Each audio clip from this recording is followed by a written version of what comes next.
Hello and welcome to another midweek reflection. I hope you're keeping well and enjoying the return or emergence of summer that seems to be at hand. So enjoy the sunshine when you are able to. So I'm probably going to start a few sentences and not know how they're going to finish. It's one of those weeks, partly because I've just completed the roller coaster ride that is the United Reformed Church's General Assembly. Now, again, an annual meeting over 4 days in which we gather from not quite the four corners of the UK, but from Scotland, Wales and England to discuss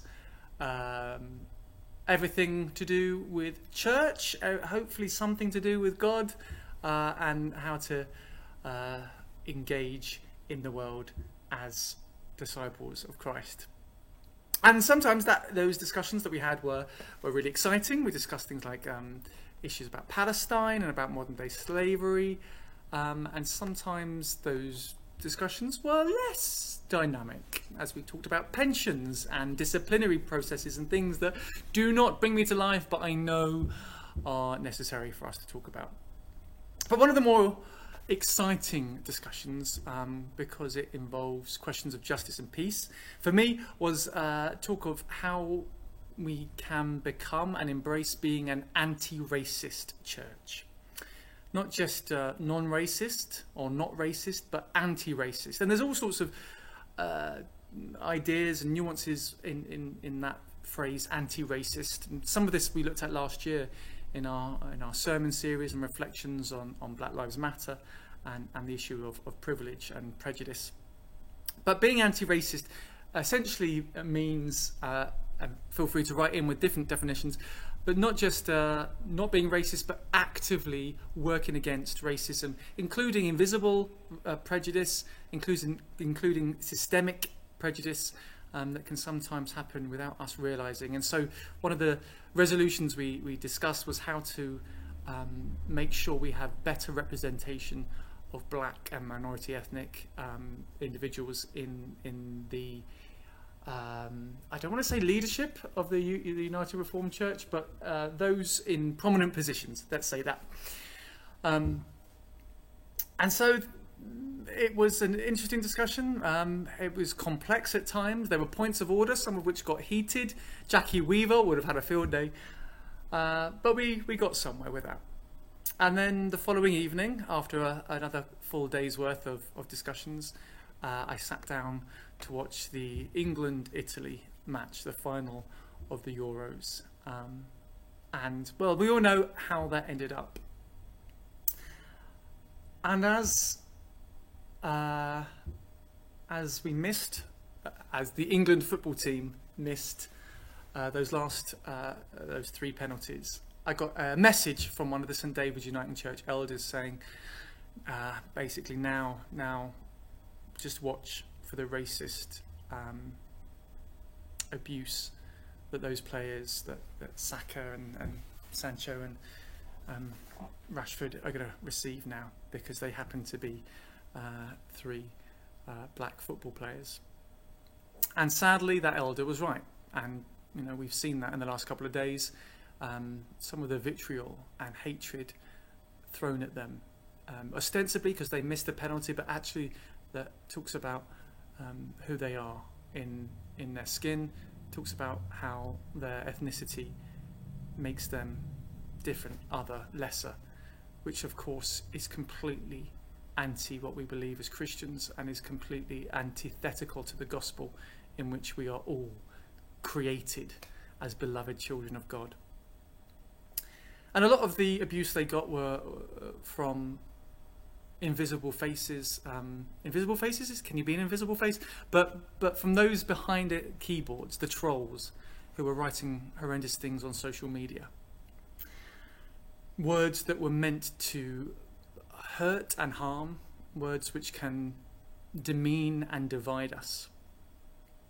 And it was hugely disappointing, though not unexpected, and crushing after for once, the England football team, generally, with a couple of missteps, seemed to hold themselves with some kind of togetherness and even a touch of grace.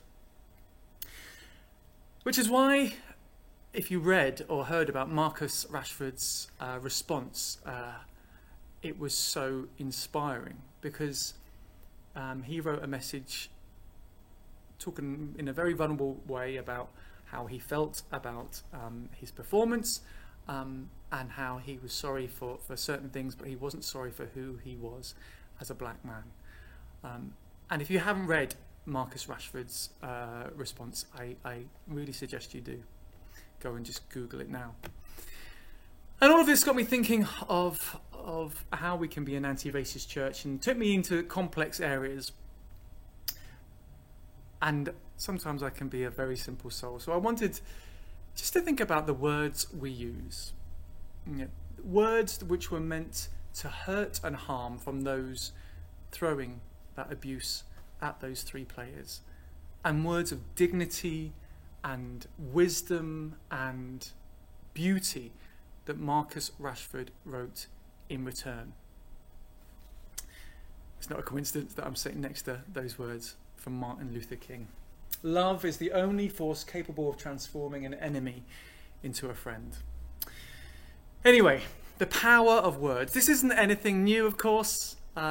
It's written throughout our scriptures.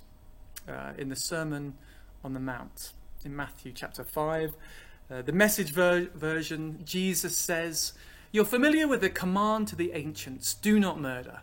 But I'm telling you that anyone who is so much as angry with a brother or sister is guilty of murder.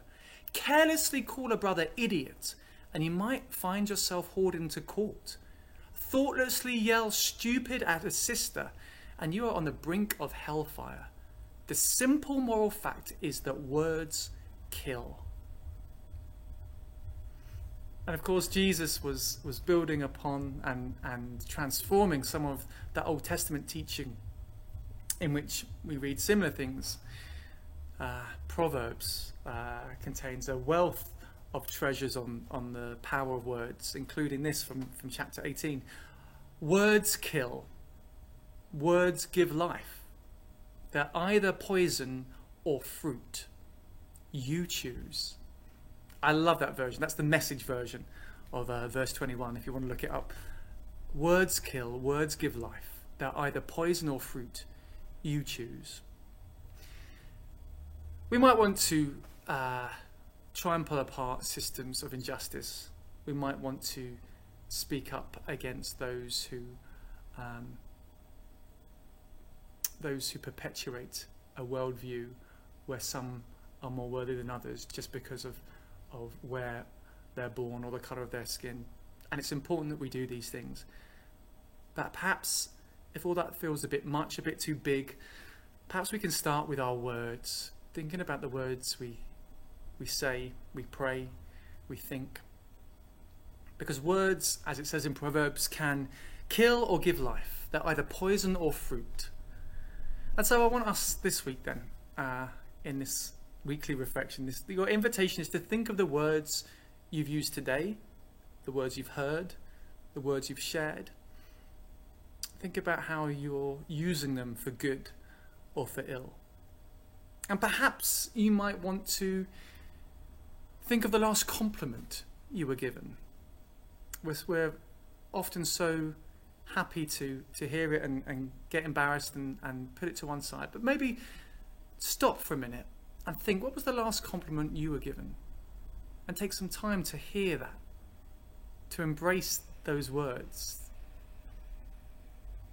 to let them speak to you. Or perhaps you might want to take some time today to write a card of encouragement to someone within the church community or beyond, who you want to just say thanks to, or well done, or I think you're great because. Or you might want to just refrain this week from words of judgment. We all have people in our lives whom God puts there to test our patience. So maybe for this next week, just commit yourself to not saying any negative words about that particular person. Or maybe you want to say about anyone, not to condemn anyone in your words in the next week. Or maybe all that feels a bit much, but instead you might want to just go and read those words of Marcus Rashford and spend some time thinking about that. So that's the invitation for this week, to think about the words we use, how we use them to promote God's kingdom of justice and joy, or how we might use them otherwise. So remember, words kill, words give life. They're either poison or fruit.